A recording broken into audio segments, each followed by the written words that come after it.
those hiccups might have actually gone away. Nobody tells you. Hosting a morning show, best way to get rid of hiccups. All right. President Biden is in Europe today, where he's meeting with members of the EU and the NATO military alliance to discuss Russia's invasion of Ukraine. Ahead of the summit, the U.S. previewed new sanctions being placed on Russian officials, and European leaders announced they were doubling military aid and supplies to Kyiv from 500 million to 1 billion euros. And now the U.S. State Department is formally accusing Russia of committing war crimes in Ukraine. Secretary Antony Blinken claimed he has seen numerous credible reports of indiscriminate attacks and attacks deliberately targeting civilians as well as other atrocities, and that Russia's forces have destroyed apartment buildings, schools, hospitals, critical infrastructure, civilian vehicles, shopping centers, and ambulances, leaving thousands of innocent civilians killed or wounded. All of that is likely true. I mean, the videos out of places like Mariupol don't lie. But the United States is the worst possible messenger of this information.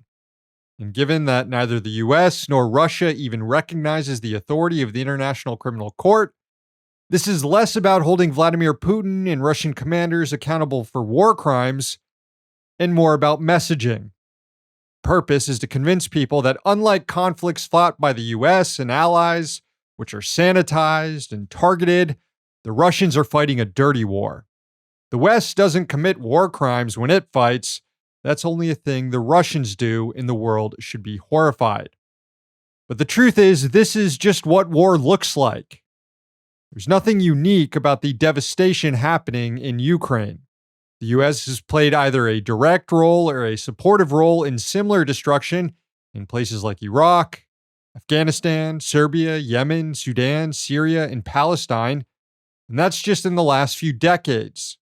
One study from Brown University estimated that wars launched in reaction to the 9/11 attacks have directly killed about 929,000 people. 929,000, causing some 37 million people to be displaced. And as a reminder of this blood-soaked history, Blinken's predecessor, former Secretary of State Madeleine Albright, died on Wednesday at the age of 84. Liberals fondly remember her as the first woman to serve as Secretary of State.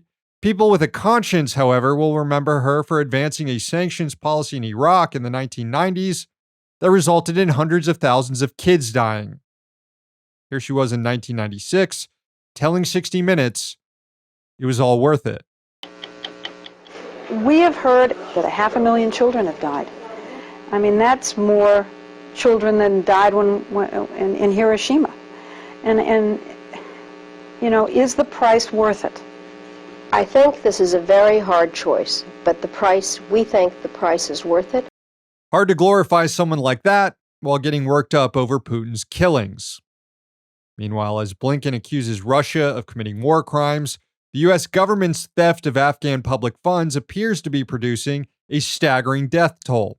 Afghan health officials said last week that about 13,000 babies in the country have died from malnutrition and other hunger-related maladies since the start of 2020.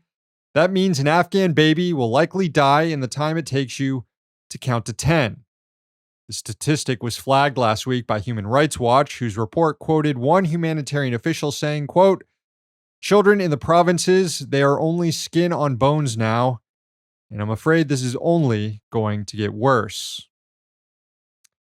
So yeah, if Blinken wants to make charges of war crimes on Putin stick, then he should personally shut the fuck up.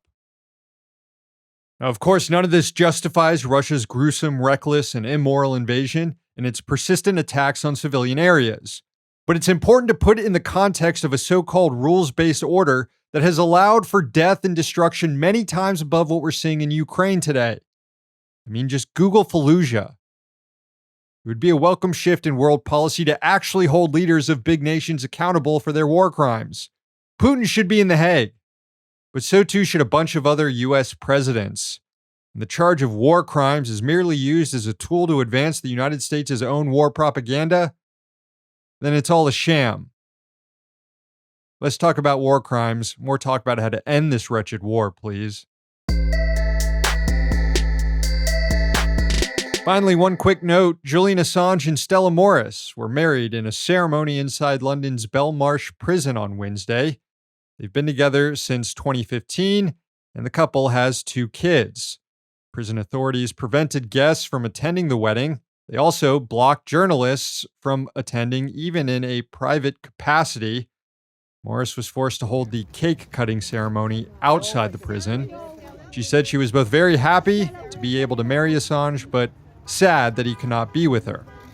As the founder of WikiLeaks, Assange is fighting extradition to the U.S. and has been in some form of detention for about a decade now, all for revealing secrets and war crimes that embarrassed the U.S. government. Best wishes to the newlyweds. May they continue to defy the U.S. government's efforts to ruin their lives. Hey, thanks for watching. Hit the subscribe button so you don't miss any of our new videos. Also, if you want to see Means Morning News in its complete form, not just the clips we post here, head on over to Means TV and get access to all our new episodes and our entire backlog, plus tons of other great movies and original TV shows.